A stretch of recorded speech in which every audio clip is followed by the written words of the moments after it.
কি হবে আমি বুঝতে পারছি না, বিশাল একটা যুদ্ধ হবে। তখন তো শ্বশুর বাড়িতে যাওয়া হয়নি, যাওয়ার কথা ছিল না, আমি বাবার বাড়ি যাবো না আমি শ্বশুর বাড়ি যাবো। গুড মর্নিং সবাইকে, আজকে নতুন আরেকটি ব্লগে তোমাদের সকলকে স্বাগত জানাই। আমার চ্যানেলে যদি নতুন হও তাহলে চ্যানেলটা সাবস্ক্রাইব করে নিও, আর এই ভিডিওটি যদি ভালো লাগে তাহলে একটা লাইক করে দিও। তো এখন বাজে হচ্ছে সকাল 8টা, তাড়াতাড়ি করে উঠে পড়েছি। কালকে তোমাদেরকে বলছিলাম যে কালকেই মানে গতকাল রবিবারে মিশুর চুলটা কাটানো ছিল। তো কালকে সারাদিন যেহেতু যে চুল কাটতে আসবে রবিবার, বুঝতেই পারছো স্যালনের কী অবস্থা, তো টাইম দিতে পারেনি রাত্রি 9টা পর্যন্ত। তো আমরা কালকে রবিবারেই চুলটা কেটে দিতে চেয়েছিলাম, কারণ আজকে থেকে আবার শুরু হয়ে যাচ্ছে। তো আজকে ও রাত্রেবেলা ফোন করে বলেছিল 11:30টার সময় যে আজকে সকাল সকাল এসে চুলটা কেটে দিবে 7:30 থেকে 8টার মধ্যে। তো আমাদের একটুখানি ঘুম থেকে উঠতে দেরি হয়ে গেছে, 7:45 বেজে গেছে। আর ও ফোন করেছে হচ্ছে এই 8টার দিকে, জাস্ট এখন আসবে, চুলটা কাটাকাটি হবে। তো কি হবে আমি বুঝতে পারছি না, বিশাল একটা যুদ্ধ হবে। আর বাইরের ওয়েদারটা আজকে দারুণ আছে, দারুণ। ওয়েদার না দেখিয়ে দিন শুরু করতে গেলে কেমন যেন অসম্পূর্ণ লাগে। রাত্রেবেলা বৃষ্টিও পড়েছে। কালকে রাত্রেবেলা বাজার থেকে আসার পর আমাদের যা কাজ করতে হয়েছে, মানে সেই থকানিতে 2 ঘন্টা ধরে যে আমরা আলমারি গুছিয়েছি, ট্রলিতে কোনোরকম জামাগুলো প্লেসমেন্ট করেছি, মানে এটাতে আমরা প্রচুর ঠকে গেছিলাম। দিয়ে ঘুমোতে ঘুমোতে সেই 12টা 12:30 দিয়ে খেয়েওছি মনে হয় 12টার সময়, ঘুমিয়েছি 12:30টার সময়। ওই জন্য একটুখানি লেট হয়ে গেছে উঠতে। আর বিছানা পড়ার সাথে সাথে তো ঘুম আসে না। মিশুর তো ঘুমের কোনো ব্যাপারই নেই, যেহেতু ঘুমের টাইম কেটে গেছে। আর ও কালকে বিকেলবেলা অনেকক্ষণই ঘুমিয়েছে। তো এখন ওই চুল কাটতে আসবে, তারপরে আজকে আর স্কুল যাওয়া মনে হয় হবে না, কারণ চুল কাটা মানে বিশাল যুদ্ধ। তো দেখা যাক কেমন চুল কাটে। মানে একটা তো পুজোতে শেপ দিতে হবে, তাই না? মানে ওর বিনার শেপে এতদিন ধরে চলছে স্যালনে। ও 3 বছরে হয়তো 2-3 বার গেছে, 2-3 বারের মধ্যে বেশিরভাগ দিনই কাটেনি। যাই হোক চলো।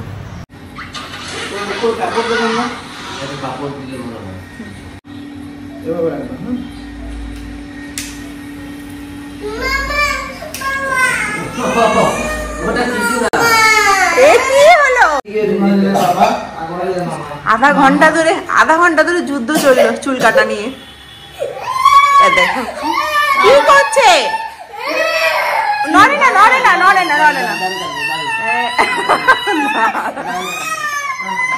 নাইস। বাজে এখন 9টা, এই চা নিয়ে বসলাম। মানে আধা ঘন্টা 1 ঘন্টা ধরে যুদ্ধ চললো প্রায়। ও 7টার সময় চলে এসেছিলো, এই 8:30 পর্যন্ত যুদ্ধ করলো। মানে চুল কাটতেই, মানে শেপ কি, চুল কাটতেই তো এতক্ষণ লেগে গেলো। দিয়ে যাই হোক একটা চুলে কাট হয়েছে, প্রচণ্ড কান্না কাটলো, তোমরা তো দেখলেই। একটা ফাইনাল টাচ হয়েছে। যার মাথাতে কোনো কাট পড়ে না তার কাট করেছে, তো বেশ ভালো লাগছে একটা দেখতে। আমি চা খাচ্ছি।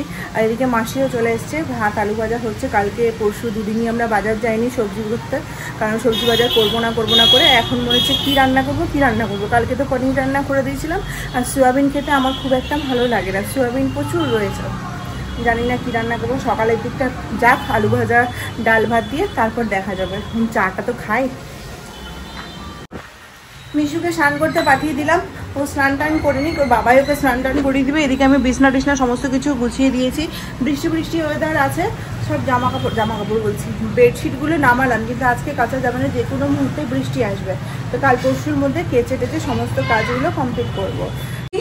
মাসি এদিকে সমস্ত ব্যবস্থা করা হয়েছে। ও কড়াই অন করে দিয়েছো?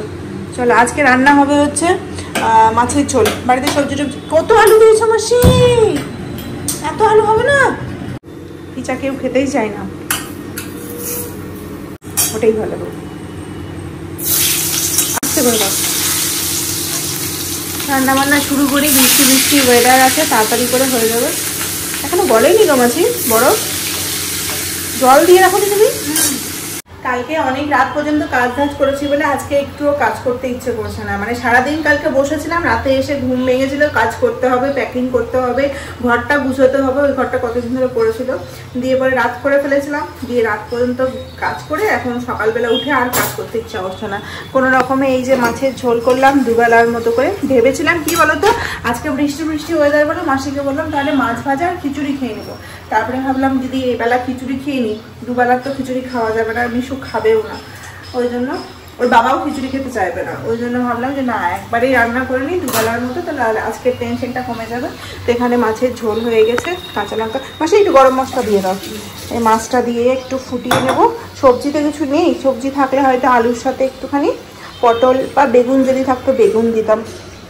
মাছ আরও পড়ে আছে, তো মাছগুলোকে শেষ করতে হবে আমাদেরকে, তাই না মাসি বলো? কালকে তো আর করবো না মাছ, কালকে দেখি আলাদা কিছু করব, যদি আজকে রাতে সম্ভব হয় তাহলে গিয়ে পরে সবজি বাজার করে নিয়ে আসবো। এখন গাড়ি নিয়ে বেরোনোই যাচ্ছে না, আর রাত্রেবেলা সবজি বাজার বলতে ইয়েতে একদম ওই রাঙ্গেখালি পয়েন্টের ওখানে যায়, হ্যাঁ ভিড় বেশি, আর গাড়িটা নিয়ে পার্ক করাও যায় না, প্রচুর জ্যাম হচ্ছে।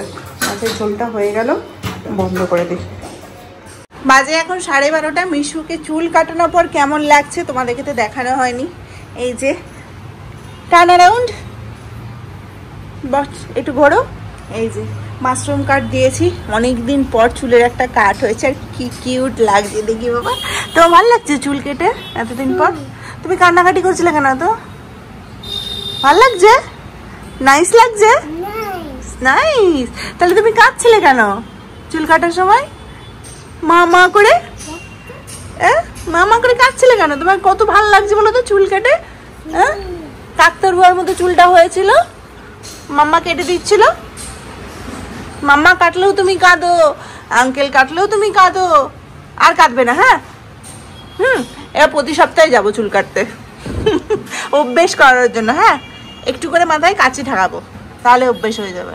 তাও এত কান্না কেঁদেছে, সামনের এগুলো পেছনের এগুলো তো কোনো রকম মেকআপ দিয়েছে, কিন্তু সামনের এগুলো দেখো একদম এবড়ো খেবড়ো হয়ে আছে, কোনো মানে শেপই দিতে পারেনি। যে দাদাটা কাটতে এসেছিল সে শুদ্ধ বলছে বাপরে, এগুলো দেখো কেমন হয়ে আছে, এগুলো একদম পুরো সমান হয়নি, যা হয়েছে হয়েছে মোটামুটি, এটাই অনেক। আমি তো এতক্ষণ ধরে বসেছিলাম, রান্না বান্না অনেকক্ষণ আগেই শেষ হয়ে গেছে।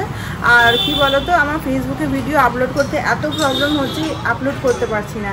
আর এই ভিডিও আপলোড করাটা, ভিডিও শ্যুট করাটা, এডিটিং করাটা এমন একটা অভ্যেসের মধ্যে আমার পড়ে গেছে, আর যদি না করতে পারি না টাইমে, আমার মানে হচ্ছে ছটফট কিচ্ছু করতে ইচ্ছা করে না। মানে যতক্ষণ না কাজটা ঠিকমতো করতে পারি ততক্ষণ একদম অস্থিরের মতো লাগে।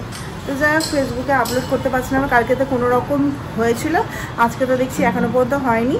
জানি না কী করবো, আমার মানে ডেস্কটপে খুলতে পারছি না, ল্যাপটপেও খুলতে পারছি না, কোনো কিছুতেই খুলতে পারছি না আমার ফেসবুকের অ্যাকাউন্টটা। শুধু ফেসবুক থেকে মানে ফোন থেকে খুলছে, কিন্তু তাও ঠিকঠাক সেখান থেকে আপলোডটা হচ্ছে না। এখন যাবো স্নান করতে, মিশুর তো স্নান টান সমস্ত কিছু হয়ে গেছে, ওটা নিয়ে টেনশন নাই। ওকে একটু চকলেট দিয়েছে, বেচারার খিদে পেয়ে গেছে, 9:30টার সময় ভাত খেয়েছে, আর আমি তো 1 গ্লাস ছাতু দিয়ে আজকে চালিয়ে দিয়েছি। বাজে এখন 1:05, আমার পুজো টুজো হয়ে গেছে, স্নান হয়ে গেছে।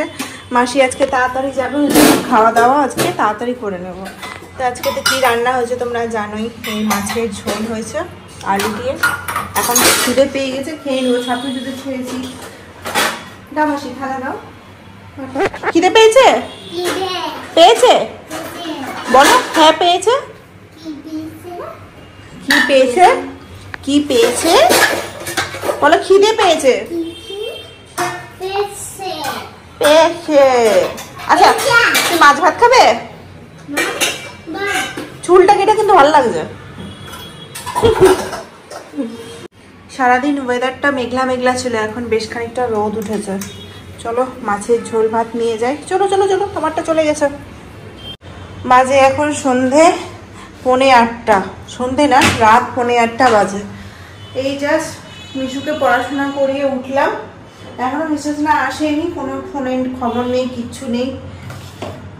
চাটা বানিয়ে খেয়ে টেয়ে তারপরে এখন রান্নাঘরে আসলাম। মিশুকে চাটা নিয়েই বসেছিলাম পড়াতে, পড়াশোনা তো করানো হয়ে গেছে। এখন দেখি ও কটার সময় আসে।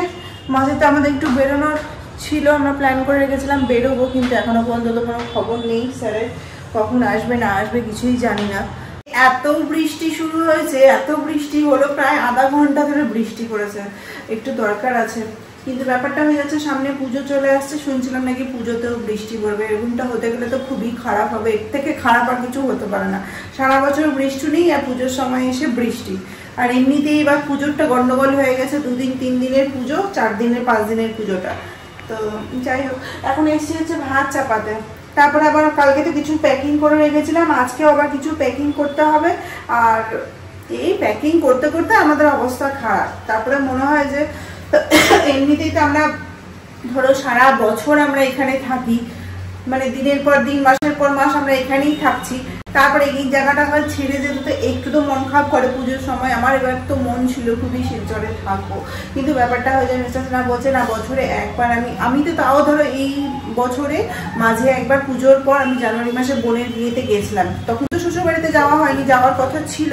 মিশুর একটা মানত আছে, সেই মানতটা দেওয়ার কথা ছিল, কিন্তু ব্যাপারটা হয়ে গেছিল তখন আর দেওয়া হয়নি, কারণ তখন যেখানে আমরা পুজো দিতে যাচ্ছিলাম সেখানে পুজো দেওয়াটা বন্ধ ছিল সেই সময়, এপ্রিল মাসে। আমি তো এপ্রিলেই এসেছিলাম মালদা থেকে শিলচরে। তো যাই হোক, সেই পুজোটা বাকি আছে। আর এদিকে হচ্ছে এই পুজোর সময় মিসেসরা একমাত্র বাড়িতে যেতে পারে, মানে আমার শ্বশুর বাড়ির কথা বলছি। কিন্তু আমার এবার মন ছিল আমি এখানেই যাব না, আমি বাবার বাড়ি যাব না, আমি শ্বশুর বাড়ি যাব না, আমি কলকাতাতেও থাকবো। এবার আমার মন করছিল যে শিলচরে থেকে সববার তো থাকা হবে না, আর এই পরের বছর আছে কি নেই জানি না, এই বছর দেখার ইচ্ছে ছিল শিলচরে। কিন্তু ওই যে বছরে একবার বাবার বাড়ি যেতে পারি, মানে মিসেসই না কথা বলছি, ওই জন্য ও বললো যে না থাকা হবে না। আর আমার ইচ্ছা করে না, কি বলো তো, এই যে যাওয়া আসা শুরু হবে, দুদিন কলকাতাতে, আবার বাবার বাড়িতে দুদিন পর থাকবো, 2-3 দিন মতো থাকবো, তারপর আবার শ্বশুর বাড়িতে, আবার শ্বশুর বাড়ি থেকে আবার হয় বাবার বাড়ি, না হয় আমাকে কলকাতা আসতে হবে, আবার সেখান থেকে শিলচরে আসতে হবে। মানে আমাদের পুরো পুজোটা 4-5 দিনের পুজোটা মানে এমন হয়ে যায় যে রিলিফ করে মানুষ যে এনজয় করবে আমাদের যাতায়াতেই শেষ হয়ে যায়। ওই জন্য এবার মন করছিল যে এখানেই থেকে যায়। আমার মানে কালকে যে প্যাকিং করছিলাম না 2 ঘন্টা 3 ঘন্টা ধরে, মানে আমার মনে হচ্ছে আমি আর কোথাও যাবো না, আমি এখানেই থেকে যাই, না শ্বশুর বাড়ি না বাবার বাড়ি না আমার বাড়ি, কোনোটাতেই যাওয়ার দরকার নেই, এখানেই থাকি। এত প্যাকিং, এত যাতায়াত, এত ধরো এটার তো একটা ধকল আছেই না, মানে পুজোটাকে আমরা এনজয় করতে পারি না। তো যাই হোক, এখন ভাত চাপাবো, ভাত করতে হবে, রান্না তো দুপুরে সবই আছে। মিস্টার 8:30 বেজে গেছে, তোমাদেরকে বলছিলাম ক্লোজিং আছে। এখন ফোন করেছিলাম, আমি তো ফোন টোন কিছু করিনি, জানি ওর দেরি হবে, বৃষ্টি দেখে পরে আমি ওকে ফোন করলাম, 8:30 বেজে গেছে, কি ব্যাপার? বলছে কি আবার ব্যাপার হবে, ক্লোজিং আছে, লেট হবে আসতে। তো ঠিক আছে, আমি ভাতটা চাপিয়ে দিই, কারণ আমাদের খিদেও তো পেয়ে গেছে না, ও আসলে পরে বসে যাবে, ও বেচারারও খিদে হয় কি জানি না খেয়েছে কি খাইনি। আমি ভাতটা চাপাই, মাছের ঝোলটা গরম করবো, আর পাঁপড় টাপড় কিছু একটা ভাজবো। শুধু মাছের ঝোল দিয়ে না খেতে ভালো লাগে না, সাইডে যদি কোনো ভাজা থাকে তাহলে বেশ ভালো লাগে। তো দুপুরবেলা তো কিছু করিনি, এখন পাঁপড় ভাজবো, আগে ভাতটা চাপাই। আমারও মনে হচ্ছে আমারই বেশি খিদে পেয়ে গেছে। এই যে ভাতটা চাপিয়ে দিই। এবারে যে চালটা এনেছে সেই চালে না পিঁপড়া ধরে আছে, চালটা কি এতবার বেশি বেশি করে ধুতে হচ্ছে, চালে পিঁপড়া লাগে এটা তো আমার জানা ছিল না। আর এখন তো স্মার্ট বাজারে গিয়েও বাজারটা করতে পারছি না বলে চালের বস্তাও কিনে নিয়ে আসা হচ্ছে না। আমরা 20 কিলো করে চালের একটা ছোট ছোট ব্যাগগুলো হয় না, বস্তা নয় ব্যাগগুলো হয়, সেটাই আমি স্মার্ট মার্কেট থেকে নিয়ে আসি। কিন্তু এইবারে কি হচ্ছে, স্মার্ট মার্কেটে যাওয়া হচ্ছে না, এই বাজার যাচ্ছি, এই যাচ্ছি, এই যাচ্ছি, সেই যাচ্ছি করে স্মার্ট বাজারটা স্কিপ হয়ে যাচ্ছে। তো এর আগের দিন তো তোমরা দেখলে ছোট একটা জায়গা থেকে মানে ছোট্ট একটা বলতে পারো যে মানে সমস্ত কিছুই ছিল, সেখান থেকে গিয়ে নিয়ে এসেছিলাম, কিন্তু সেখানে চাল মনে হয় ছিল না, চালের খোঁজ করিও নি আমরা। তো এই যে গত 1-2 মাস থেকে আমাদের নিচ থেকেই চাল নিয়ে আসি, এরকম লুজ চাল আমরা কখনো নিয়ে আসি না।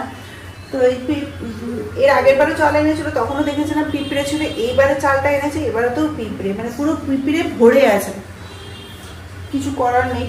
জানি না এই কদিনের মধ্যে আমরা চাল আনতে হয়তো পারবো না, আর তো ছুটি নেই হাতে, কালকে শুধু 2 তারিখ আছে, কালকে ছুটি আছে। যদি কাল বেরোতে রাজি হয়, স্মার্ট মার্কেটে না যেতে চাইছি না, কারণ কি বলতো মিশু যে দুষ্টুমি করে, এখন তো স্মার্ট মার্কেট বলে না, মিশু এখন বাইরে বেরোলেই ওর কিছু না কিছু কিনতে লাগে, আর এই অভ্যেসটা ওর ভীষণ খারাপ হয়ে যাচ্ছে এখন, যেহেতু আমাদের রেগুলার বেরোনো হচ্ছে তো, আর ও পেয়ে পেয়ে ওর একটা বাজে অভ্যেস হয়ে যাচ্ছে।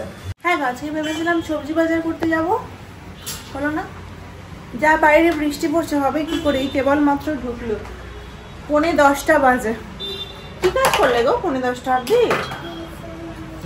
আজকে পর্যন্তই তো, আজকে 30 তারিখ, আজকে পর্যন্ত বাইরে প্রচুর বৃষ্টি পড়ছে। তোমাদেরকে দেখাই, দাঁড়াও পর্দাটা সরিয়ে, এত বৃষ্টি পড়ছে না, কত বৃষ্টি পড়ছে, এদিক দিয়ে দেখাবো, কি বৃষ্টি কি বৃষ্টি, দেখানো যাচ্ছে না। এখন পাঁপড় ভাজবো, 9:45 বাজে। আমাদের তো প্রচুর খিদে পেয়ে গেছিলো, ভাবছিলাম খেয়ে নেবো, কিন্তু কই আর খাবো, সারাদিনে একটা সময় একসাথে খেতে পারি, এখন যদি খেয়ে নিই তাহলে হবে। মিশুর বাবার সাথে বসে থাকে, আজকে শুতে শুতে আমাদের 11টা বাজবে। আমি জানি আজকে হচ্ছে 1 তারিখ, আজকে যে 30 তারিখ আমি জানতামই না। আমি জানি মিশুর কালকে ছুটি আছে, ডেট তারিখ বার কোনো মানে ব্যাপারই নেই, ভুলেই যায় সব, কোনো কিছুই মনে থাকে না।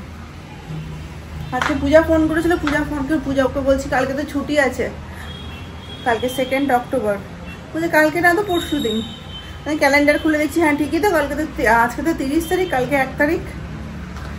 আমাদের যাওয়ার দিন আমি একদিন আগেই ভেবে নিয়েছি, আরো একদিন পর আছে। যাই, পাঁপড় ভাজবো, মাছটাকেও গরম করতে হবে। ভাত তো হয়ে গেছে অনেকক্ষণ আগে, 9টা 9:15 ভাত নামিয়ে দিয়েছি। মাছটাকে মাইক্রোওভেনে চাপিয়ে পাঁপড়টা ভাজবো, বড় পাঁপড় ভাজবো, ছোট পাঁপড় ভাজবো না।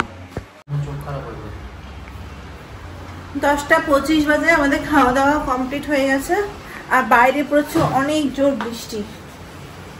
ছোট ছোট পাঁপড়গুলো, আলুর পাঁপড় প্রথমে ভেবেছিলাম বড় পাঁপড় ভাজা খাবো, কিন্তু ছোট ছোট আলুর পাঁপড়গুলোকে শেষ করলাম। তোমাদেরকে বলছিলাম না, এবার মালদা গিয়ে পরে আবার আলুর পাঁপড় দেবো, কিন্তু যেভাবে মালদাতে বৃষ্টি পড়ছে আলুর পাঁপড় দেওয়া যাবে না। আলুর পাঁপড় করে 2 দিন লাগে হচ্ছে শুকাতে। 2 দিন যদি সুন্দর কড়কড়ে রোদ থাকে তাহলে 2 দিনে শুকিয়ে যায়। তা আমি মালদাতে কিছুদিন থাকছিলাম, করলে হয়তো হয়ে যেত যদি রোদ থাকতো, কিন্তু হবে না। এদিকে আমি আলুর পাঁপড় শেষ করে দিলাম। আর এখানে আমি দিতে পারি, কোনো অসুবিধা নেই, মাসিকে দিয়ে ছাদে দাওয়া করাতে পারি, কিন্তু আমি গেলে মিশু যাবে। আর এখানকার রোদটা খুব বেশি, বাপরে, মাঝে মাঝে নিজেকে গিয়েও তো দেখতে হবে। দেখি যদি মালদাতে পারি তো করবো, না হলে এখানে এসেই করবো। একটা পাঁপড় টাপড় যদি বাড়িতে বানানো থাকে না, তাহলে খেতে ভালো লাগে, বাড়ির বানানো বলছি। আজকে সারা রাত বৃষ্টি পড়বে, ভালো একটু বৃষ্টি পড়ুক। কতদিন থেকে আমরা চাইছিলাম বৃষ্টি পড়ুক বৃষ্টি, কিন্তু কি বলতো, আমার প্রচুর কাছাকাছি আছে। এই কদিনের মধ্যে ভেবেছিলাম যে মঙ্গল বুধবারের মধ্যে সব কাছাকাছি শেষ করে দেবো, দিয়ে কাজগুলোকে কমপ্লিট করে রাখবো। যতই ভাবি কাজ কমপ্লিট করে রাখবো 2-3 দিন আগে থেকে, কোনোটাই হবে না। এখন যেভাবে বৃষ্টি পড়ছে সেটা তো কিছুদিন পড়বে। আর বৃষ্টির প্রতি কোনো অভিযোগ জানাবো না, কারণ বাবা যা গরম গেছে, ওই জন্য পড়ছে পড়ুক। আমি না হয় এসেই জামা কাপড় নয়, এই যে বিছনার চাদর ফাদরগুলো সমস্ত নামিয়ে দিয়েছি। প্রচুর পোকা হয়ে গেছে জানো। এই যে বড় লাইটটা জ্বালাতে গেলেই, তোমাদের সাথে যখন ভিডিওতে কথা বলি তখন বড় লাইটটা জ্বালাতে হয়, নাহলে তোমরা আমাকে খুঁজে পাবে না অন্ধকারে। ওই জন্য গোটা ঘরে, আর খেতে বসি তো ঘরের মধ্যে মাছ খাচ্ছিলাম, পুরো বড় বড় কাঁটা ছিল, তো পুরো এই সিলিংয়ের লাইটটা হয় না, এই সাইড লাইটটা দিতেই হয়। আর এই লাইটটা দিলে ছোট ছোট সবুজ কালারের পোকাগুলো একটু বসলে মনে হয় মশার মতো কাটছে, ওগুলোই ভর্তি হয়ে গেছে। এখন পুরো লাইট ফাইট বন্ধ করে দেবো, পর্দা সরিয়ে দেবো, পুরো একদম ঠান্ডাতে ঘুম চলে আসবে। তো চলো ঠিক আছে, আজকে ভিডিওটা এখানেই শেষ করছি। দেখা হচ্ছে কালকে নতুন ব্লগের সাথে। সবাই খুব ভালো থাকবে, সুস্থ থাকবে। আর যদি এই ভিডিওটা ভালো লাগে তাহলে একটা লাইক করে দিও।